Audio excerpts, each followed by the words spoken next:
Assalamualaikum warahmatullahi wabarakatuh. Baiklah, kami dari kelompok 1 Ekonomi Moneter akan mempresentasikan makalah yang berjudul Ruang Lingkup Ekonomi Moneter yang beranggotakan saya sendiri, Lila Nurila, dengan NIM 21 30 40 10 76, dan teman saya dengan Ismail Madani dengan NIM 21 30 40 10 63. Baiklah. Ruang lingkup ekonomi moneter.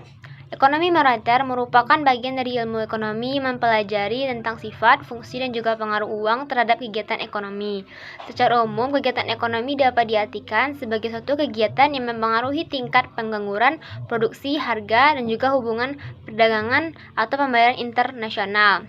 Ruang lingkup kajian ekonomi moneter meliputi peran dan fungsi uang dalam perekonomian, sistem moneter dan pengaruhnya terhadap jumlah uang yang beredar, struktur dan juga fungsi bank sentral, pengaruh jumlah uang yang beredar, dan jumlah uang dan kredit terhadap kegiatan ekonomi dan pembayaran serta sistem moneter internasional.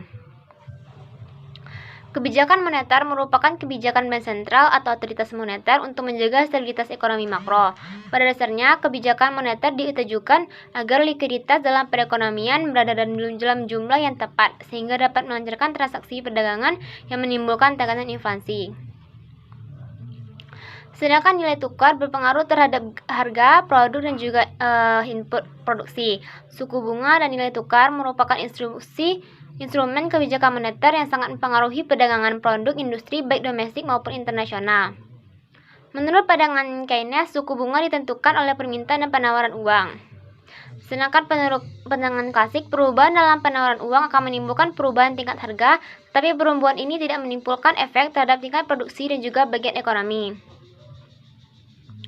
Peran kestabilan nilai tukar sangat penting dalam mencapai stabilitas harga dan juga sistem keuangan.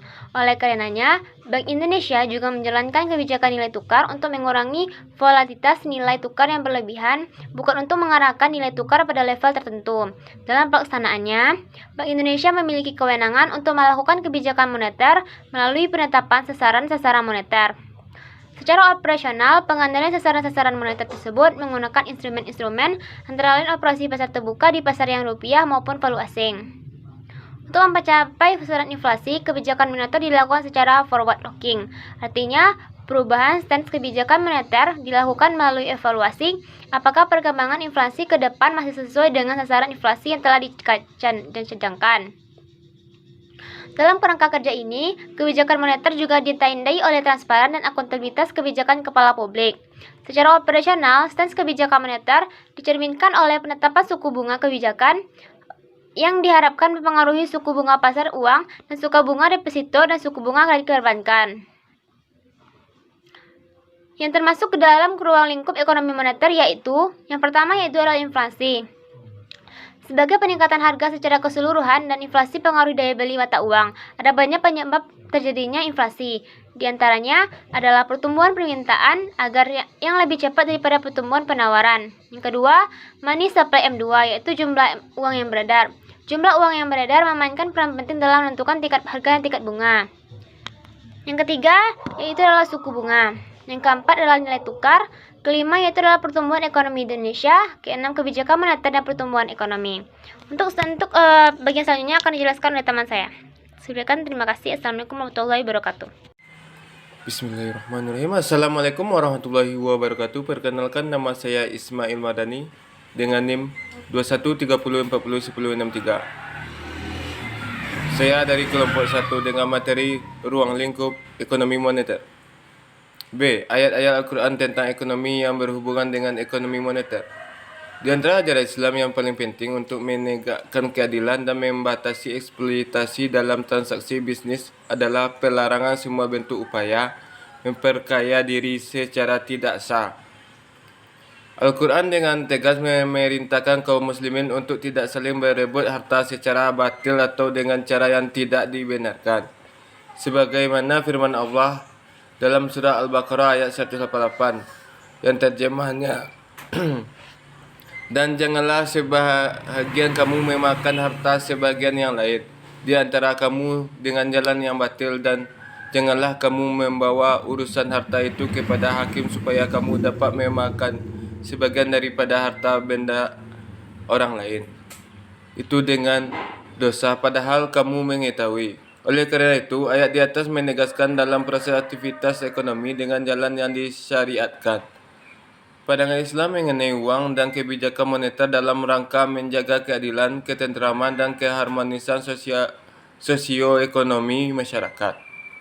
Hal ini sekaligus diharapkan memberikan jawaban atas keruwetan yang dimiliki konsep-konsep ekonomi konvensional bahwa ada satu sistem ekonomi yang menguntungkan, adil, dan menenteramkan, yaitu konsep ekonomi Islam.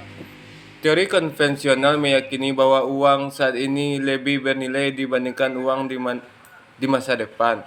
Teori ini berangkat dari pemahaman bahwa uang adalah sesuatu yang sangat berharga dan dapat berkembang dalam suatu waktu tertentu.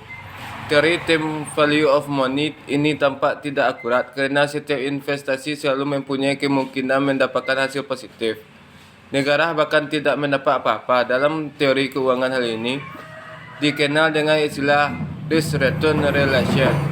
Di samping itu, kondisi ekonomi tidak selalu menghadap masalah inflasi. Keberadaan deflasi yang seharusnya menjadi alasan munculnya negative time value of money ini diabaikan oleh teori konvensional. Sedangkan dalam ekonomi Islam memandang waktu yang memiliki nilai ekonomis. Pentingnya waktu disebut Allah dalam Quran surah Al-Arsh ayat 1-3 yang terjemahnya, demi masa, sesungguhnya manusia itu benar-benar dalam kerugian, kecuali orang-orang yang beriman dan mengerjakan amal saleh, dan nasihat menasihati supaya menetapi kesabaran. Secara prinsip, tujuan kebijakan moneter Islam tidak berbeda dengan tujuan kebijakan moneter konvensional, yaitu menjaga stabilitas dari mata uang. Sehingga pertumbuhan ekonomi yang merata yang diharapkan dapat tercapai stabilitas dalam nilai uang tidak terlepas dari tujuan ketulusan dan keterbukaan dalam berhubungan dengan manusia. Hal ini disebut dalam Al-Quran surat Al-An'am ayat 152 yang terjemahnya, janganlah kamu mendekati harta anak itu kecuali dengan cara yang lebih bermanfaat sampai dia mencapai dewasa. Sempurnakah takaran dan timbangan dengan adil. Kami tidak membebani seseorang melainkan menurut kesanggupannya. Apalagi kamu berbicara, lakukanlah secara adil sekalipun dia kerabat. Penuhilah pula janji Allah. Demikian itu dia perintahkan kepada kamu agar kamu mengambil pelajaran. Mengenai stabilitas nilai uang juga ditegaskan oleh Muhammad Umar Chapra. Kerangka kebijakan moneter dalam perekonomian Islam adalah stok uang. Sasaran harus menjamin bahwa pengembangan moneter yang tidak berlebihan, melainkan cukup untuk sepenuh dapat mengeksploitasi kapasitas perekonomian untuk menawarkan barang dan jasa bagi kesejahteraan sosial umum.